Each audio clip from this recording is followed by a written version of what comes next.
Maravilha, vamos começar. Como que funciona a instrução? Se você nunca viu nenhum vídeo de humanas meu, eu vou mostrar um pouco como funciona a minha metodologia de resoluções de questão de humanas. A primeira parte que você vai ter que pensar sempre que você está resolvendo uma questão de humanas é qual é o tipo da questão. As questões elas são divididas em duas partes, em duas possibilidades. A questão pode ser apoio ou a questão pode ser base. O que significa isso? Uma questão apoio é uma questão que o texto não é essencial. Quem tiver com caneta e papel, vai anotando, vai fazendo um resumo, é legal. O texto não é essencial. Então, vai ter duas opções aqui. Ou realmente nem precisa ler, ou você vai ter que pescar um elemento do texto. Então, essas normalmente são questões que são questões mais teóricas. É uma questão que você vai ter que pescar um elemento específico do texto para você entender, por exemplo, qual parte da história ele está considerando, qual parte da geografia ele está considerando, qual autor da filosofia ele está considerando. Então são questões que o texto em si vai ser meio que um desperdício de tempo. Então esse tipo de questão, a gente evita gastar tempo com o texto. Quando a gente está falando de tempo, o tempo é uma das partes mais importantes do Enem. Porque realmente, como eu falei, fazer a prova do Enem e acertar muitas questões não é o mais difícil. O mais difícil é fazer isso rápido, né? É fazer isso em 1h30, é fazer isso em 1 hora. Então, realmente, essa que é a parte mais difícil. Enquanto que na questão base, o texto é a questão. Sem o texto, você não consegue resolver a questão. Só que tem uma vantagem. A questão ela é contextual. Ou seja, ela é mais fácil. E, normalmente, resolvível apenas por técnicas. As questões de apoio também podem ser resolvidas com técnica. Mas as questões base, normalmente, elas quase todas ou todas podem ser resolvidas. Apoio tem algumas que você vai ter que ter um pouco de conteúdo, vai ter que trabalhar um pouco mais a questão, e aí você consegue resolver. Por que é importante entender isso? Principalmente para evitar gastar tempo com o texto. Você já classifica a questão lendo a primeira parte dela. E como que você resolve uma questão na prática? Agora vem o segundo conceito. Então, o primeiro conceito é apoio versus base. O segundo conceito é qual é a ordem que eu resolvo uma questão de humanas. Em primeiro lugar, você sempre vai ao comando. Por quê? Tem dois motivos para você ler o comando antes de qualquer coisa. Primeiro, porque o comando direciona a questão. Então, o comando ele vai ter palavras, vai ter conceitos, que vai fazer você pescar ideias. Depois, com as técnicas que eu vou mostrar, como palavra-chave, positivo, negativo e tudo mais, você vai conseguir ir que nem um sniper no texto. Vai ser muito fácil você pescar no texto o que você precisa. Então, esse é o primeiro motivo. Até quem estiver anotando, o primeiro motivo de você começar pelo comando. Você consegue entender o direcionamento da questão sem precisar ler o texto, sem precisar ler a questão como um todo. Mas o segundo motivo, que é muito importante também, é para você entender se a questão é apoio ou base. É para você ter uma noção se a questão é fácil ou difícil. Só com o comando, às vezes uma ou duas alternativas, você já tem uma noção se a questão é fácil ou difícil. Se ela for uma questão apoio, às vezes ela vai ser mais teórica, vai ser uma questão que tem elementos mais difíceis, então vai ser uma questão mais difícil. Se ela é uma questão base, com palavras mais simples, ela é uma questão mais fácil. Então, ter essa análise das palavras é muito importante, porque palavras fáceis normalmente vão significar questões mais fáceis. Palavras difíceis, questões mais difíceis. E tudo isso que eu falei tá no próprio comando, que é essa partezinha que fica embaixo do texto. Em segundo lugar, então aqui a gente começa pelo comando, parte 1. Em segundo lugar, eu recomendo que você leia de 1 a 3 alternativas, ou todas até essas alternativas forem muito curtas. Por quê? Primeiro porque ela complementa o comando e você entende o comando, porque às vezes você lê só isso daqui, ó, o contrapoder indicado no texto se expressa na, e não fica muito claro. Quando você lê algumas alternativas, rejeição de dissidências, negação de estratégia, promoção, já fica um pouco mais claro. Em segundo lugar, é legal ler as alternativas por aquele motivo que eu comentei da dificuldade das palavras. Você já detecta se a questão é fácil ou difícil, ou média, pela dificuldade das palavras. Por exemplo, nessa questão, axiológico, dissidência, convenções estatais, parece uma questão que não é tão simples, parece uma questão com conhecimento mediano. Então, não é tão simples assim. É realmente um pouquinho mais delicado para saber. A própria alternativa já contempla o que você vai precisar da própria questão. Então, assim, as vantagens de começar pelo comando e ler algumas alternativas, elas são imensas, elas são enormes. E eu não sei por que raios os cursinhos não falam isso. É como se fosse uma coisa óbvia. Assim, para mim isso é óbvio. Eu nunca tive que, assim, ninguém teve que me ensinar isso. Eu fui percebendo pela lógica, eu ia resolvendo questão, eu li o texto. Daí, quando eu li o texto e ia ler o comando, eu já tinha esquecido o que o texto tinha falado. Eu não sabia o que o texto tinha falado. Aí eu tinha que ler o texto 2 vezes. Aí, por lógica, eu comecei a pensar. Se eu começar a ler o comando primeiro, eu não preciso ler o texto 2 vezes. Eu leio o texto uma vez só, uma visão sniper. E aí que o método foi começando a se desenvolver. Com esses padrões, eu fui detectando essas coisas, questões apoio e base, detectando que o nível das palavras é o nível das próprias questões. Eu percebia que, normalmente, as questões que eu errava eram as questões que tinham as palavras mais difíceis. Eu comecei a perceber, caramba, se eu soubesse o significado dessas palavras, eu erraria as questões. E foi aí que eu fiz aquele vídeo, que muita gente deve conhecer, o vídeo de palavras difíceis que caem no Enem todos os anos. Depois vocês dão uma olhada no canal. Se você não é inscrito no canal, se inscreve, dá uma fuçada nos vídeos. Tem muito vídeo aqui no canal, acho que tem mais de 100 vídeos. E muitos deles falam sobre humanas, sobre linguagem, sobre resolução de questões na prática, matemática, natureza. Eu tenho até playlists específicas disso, que são essas técnicas que o cursinho não vai te ensinar, que outros canais dificilmente, assim, tem alguns canais mais legais, como o próprio canal do El, alguns canais que realmente ensinam essas técnicas. Mas a maior parte dos canais, a maior parte dos cursinhos não vai te ensinar isso, com certeza. Então, essa é um pouco da ideia. E aí, em terceiro lugar, você vai olhar o texto. Aí, realmente, o texto vai ser importante. Uma outra coisa que é legal também olhar, de onde vem esse texto. Muitas vezes, de onde vem esse texto, é um elemento até que você pode olhar antes de ler o próprio texto. Já teve casos, e acredito que possa acontecer nessa prova, de eu ler o comando, ler aqui as alternativas, e com a própria origem do texto, eu consegui resolver a questão sem ler o texto. Já aconteceu, não é tão incomum. Porque às vezes você vai ver, cara, eu já sei mais ou menos um pouco do contexto, a questão é apoio, é uma questão que fala sobre um filósofo, alguma coisa do tipo.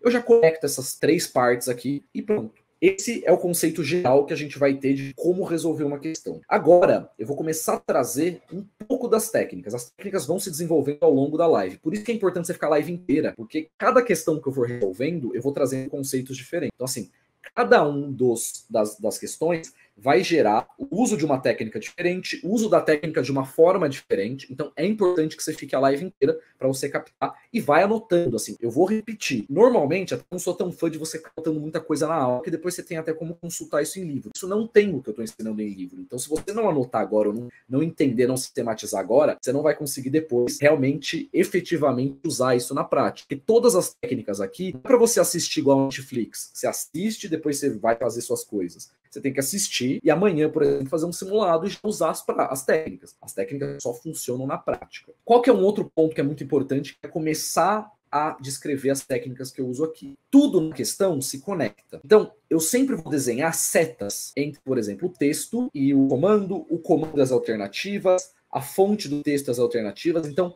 todas as questões, elas vão ter coisas desse tipo, assim, ó, setas, que você conecta palavras com conceitos, com sinônimos. Isso é muito importante. Porque para pensar como que um elaborador da prova do Enem faz a questão. Você tem que pensar de forma com engenharia reversa. A pessoa que cria a prova do Enem, ela começa com um texto. Lógico, ela não tem como ela começar com um conceito, ela começa com um texto. Vamos supor, ela começa a pesquisar vários textos, procura na internet, usa qualquer meio que for e pega um texto. E esse texto, ela já tem uma ideia mais ou menos da matéria, do conceito que ela quer colocar. A partir do texto, ela constrói o comando e as alternativas. Só que as alternativas erradas, elas são construídas para serem contrastantes com a alternativa certa. E às vezes eles fazem duas alternativas certas, sendo que uma está certa no contexto e outra está certa fora desse contexto, vamos dizer assim. Então ela não é certa, porque no contexto da questão ela está errada. Às vezes, no mundo, assim, numa afirmação sem contexto, ela está correta. Como, por exemplo, tem questões que elas vão falar do século XIX.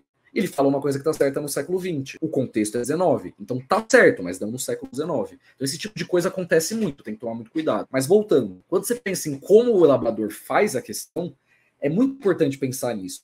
Então, toda a técnica que eu vou ensinar aqui vai ser baseada na eliminação das alternativas erradas, que são a eliminação das alternativas distratoras.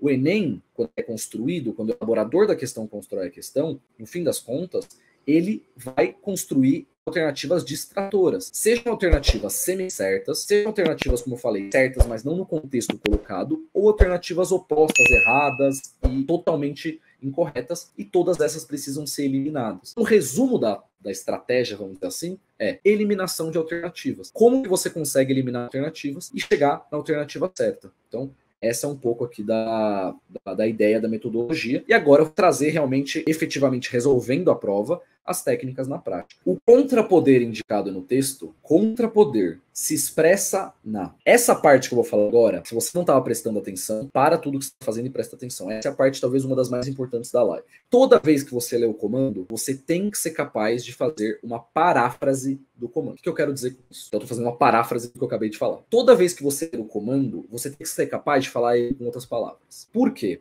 Você não entende uma coisa que você não consegue falar com outras palavras. É tão simples quanto isso. Isso é uma coisa que o Feynman, aquele famoso físico Feynman, né, que pronuncia, ele falava. Se você não consegue explicar uma coisa para uma criança de 5 anos, você não entendeu aquele conceito. Aqui é a mesma coisa. Se você lê essa frase e você não consegue parafrasear isso daqui, você não entendeu o que está dito aqui. Você tem que conseguir mudar com outras palavras ou conseguir explicar para si mesmo o que está escrito nesse conceito. Isso é a coisa mais importante que eu vou falar aqui. Porque muita gente lê o comando, lê o texto e lê de forma passiva. E aí não consegue resolver a questão. Você tem que ler de forma ativa. Como que é? O contrapoder indicado, ele já falou de contrapoder, vai ter algum lugar que vai estar escrito contrapoder. Os movimentos sociais exercem o contrapoder. Então o que é o contrapoder? São movimentos sociais. Os movimentos sociais indicados no texto se expressam na... O que é se expressam? Estão, de alguma forma, sendo representados. Estão, de alguma forma, sendo representados em alguma dessas ideias aqui. Então a gente vai ter que entender o que os movimentos sociais, que acontece com eles. A questão é base, no fim das contas, porque você vai ter que ler o texto. Ela não tem um... Até o próprio comando indica se ela é base. Aqui vai parecer que é a alternativa B, né? É base. Porque o contrapoder indicado no texto se expressa. Tudo é baseado no que está indicado no texto. O texto vai dar o que você realmente precisa. Vamos ler aqui umas duas alternativas para entender. Então, esses movimentos sociais, eles se expressam na adoção de éticas horizontais, rejeição de dissidências morais. O que a gente percebe com essa questão? Ela não é uma questão fácil. Ela é uma questão que muita gente vai errar. Por quê? Porque ela tem palavras difíceis. Dissidência é uma palavra complicada. Axiológico. O resto não é tão complicado. Mas éticas horizontais não é uma palavra complicada, mas não é um conceito simples. O que é uma ética horizontal? É difícil, né? Horizontal é uma palavra que parece que não está diretamente relacionada à ética, né? Então é uma coisa meio difícil talvez de entender.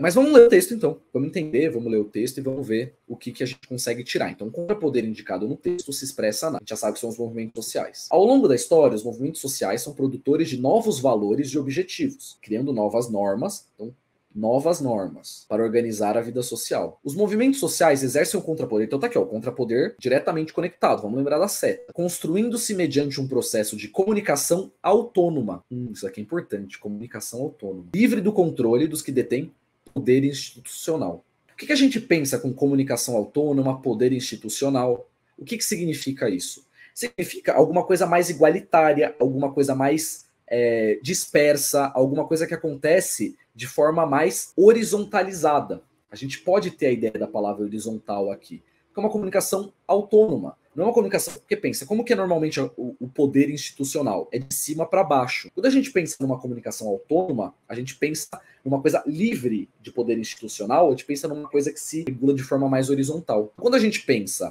no conceito de palavras-chave, que depois eu vou explicar com um pouco mais de detalhe, conceitos-chave, comunicação autônoma, forçando um pouco a barra, porque essa não é uma questão fácil, essa é uma questão difícil. Então, assim, a gente vai ter que forçar um pouco a barra. Ela liga com éticas horizontais. Não diretamente, mas indiretamente. Mas vamos tentar entender o que uma comunicação autônoma e um poder institucional trazem, olhando para as alternativas. Vamos tentar ver se expressa em alguma dessas daqui. Vamos pular a A, porque a A é o que a gente acha que pode estar certo. Rejeição de dissidências morais. É rejeição, porque pensa, isso daqui está sendo contrário à norma vigente. Então, se tivesse algum tipo de dissidência, seria a favor. E aqui não tem nenhum tipo de julgamento moral. Então, a B não pode ser por esses dois motivos. Negação de estratégias coletivas. Oposto. Não é a negação de estratégias coletivas. A comunicação autônoma, ela é, vamos dizer assim, um estímulo, não uma negação. A negação está errado, então aqui está o oposto, a alternativa C está errado. Promoção de descrenças axiológicas. Axiológica tem uma palavra que eu estou até para montar um vídeo fazendo exatamente as palavras difíceis do Enem. É o estudo dos valores. Então, por exemplo, uma empresa ela tem valores institucionais. São aqueles valores como, por exemplo, ética, trabalho duro e tudo mais. A axiologia, ela é a ciência que estuda os valores. Ela é a parte não sei se seria filosofia, que estuda a existência, a criação de valores. Então, é a promoção de descrença dos valores? Não. É a promoção da crença, né, de valores, de novos valores. Então, não. Incorporação de convenções estatais. Não. As convenções estatais, de novo, elas são relacionadas à norma vigente, ao poder institucional. Não seria incorporação, seria o contrário de incorporação. Então, adoção de éticas horizontais, até um pouco por eliminação, é a alternativa correta. Mas, realmente, essa é uma questão difícil. Essa é uma questão que eu chuto que estaria no top 10 das mais difíceis. As palavras são difíceis, o conceito não é fácil, mas dá para resolver. Dá para você ir eliminando as alternativas e chegar que a é a alternativa correta. Beleza?